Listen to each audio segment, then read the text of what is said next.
ये बलूचिस्तान लीग के नाम से उसके ताने बाने शायद जहाँ जा रहे हैं हमें पता है, उसके ताने बाने हमें पता है, लेकिन हम इस फ्लोर पे नहीं बात करना चाहते। 5% भी साबित कर गया। मैं floor of the house record पे आना चाहता हूं कि मैं इस ऐवान का हिस्सा नहीं रहूंगा। 8 साल पहले मैं खुद जेल में था। मैं किसी को क्या जेल करूंगा, मैं खुद 2014 से लेकर 2018 तक डॉक्टर मालिक के ज़माने में मैं जेल में था। 18 करोड़ की स्कीम थी, उसको 18 अरब बनाया। तो वो स्कीमें अगर मुझे दे दी जाएं तो मैं हर सज़ा भुगतने के लिए तैयार हूँ। जी सरदार अब्दुर्रहमान कैतरन साहब। शुक्रिया जनाब स्पीकर साहब। जैसा कि मीर यूनुस ज़हरी साहब ने निशानदेही की है, तो इस तरफ से मैं उनकी इस बात की 100% हिमायत करता हूँ। ये बलूचिस्तान लीग के नाम से उसके ताने बाने शायद जहाँ जा रहे हैं हमें पता है, उसके ताने बाने हमें पता है, लेकिन हम इस फ्लोर पे नहीं बात करना चाहते। ये एक सोची समझी स्कीम के तहत आप जनाब को, मुझे, इसी तरीके से तमाम जो थोड़ा सा बोलने वाले हैं या उनमें थोड़ी सी जान है ना, उनके ख़िलाफ़ एक सोची समझी के तहत ये किरदार कशी की जा रही है। फ्लोर ऑफ द हाउस,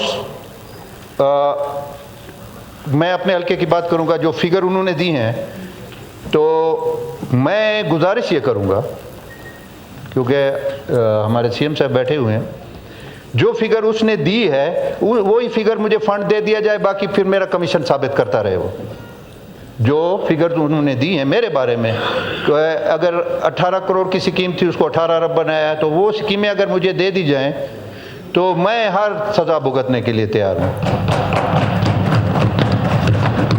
इसके साथ साथ एक और भी मुहिम मेरे खिलाफ फिर उठाई गई है।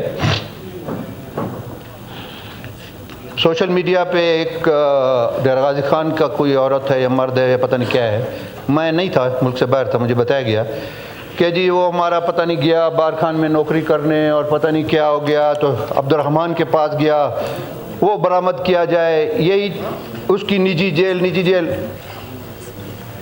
मैं floor of the house challenge करता हूँ कि ये मेरी तरफ वो निकालें, मैं हर सज़ा भुगतने को तैयार हूँ। दूसरा, एक बुगटी लड़के का वो सोशल मीडिया पे आ रहा है कि जी मेरा भाई, उसने 8 साल से कैद रखा हुआ है। सीएम साहब सुन रहे हैं, मैं उसकी कैद में था और पता नहीं मरी भी थे, फिलाना था, धमकाना था। 8 साल हो गए। 8 साल पहले मैं खुद जेल में था। मैं किसी को क्या जेल करूंगा, मैं खुद 2014 से लेकर 2018 तक डॉक्टर मालिक के ज़माने में मैं जेल में था। तो एक कैदी दूसरे को कैद कैसे कर सकता है ना। तो ये एक सोची समझी स्कीम के तहत इसके ताने बाने हमें मालूम है कि कहाँ जा रहे हैं इसके। मैं आपसे ये गुजारिश करूँगा फ्लोर ऑफ द हाउस कि मेहरबानी करके एक आला सतही कमीशन बनाएं। ये जो बलूचिस्तान लीग है, कम से कम आप कस्टोडियन ऑफ द हाउस हैं। हमारी ये जो 65, चाहे वो ट्रेजरी बेंचेस से हैं या अपोजिशन से हैं, आप हम सब के सरबराह हैं, कस्टोडियन हैं। आपने हमारी इज़्ज़त, हमारे हर चीज़ का आपने ख्याल रखना है, क्योंकि आप हमारे कस्टोडियन हैं। तो मैं आपसे गुजारिश करूंगा कि एक कमीशन बनाएं। ये चीज़ जो मीर यूनुस ने यहाँ पे निशानदेही की है, अगर वो बलूचिस्तान लीग्स वाला इसका 5% भी साबित कर गया, मैं floor of the house record पे आना चाहता हूं कि मैं इस ऐवान का हिस्सा नहीं रहूंगा। मैं बाइज्जत तरीके से इस ऐवान को छोड़ दूंगा। ठीक। अदरवाइज जो किरदार कशी की गई है, जहां से कराई जा रही है, उसको हमारे पास 65 मेंबरों के ऐवान की ताकत है। ये ऐवान पूरे बलूचिस्तान की नुमाइंदगी करता है, उसको कैफे किरदार तक पहुंचाना। ठीक। Thank you.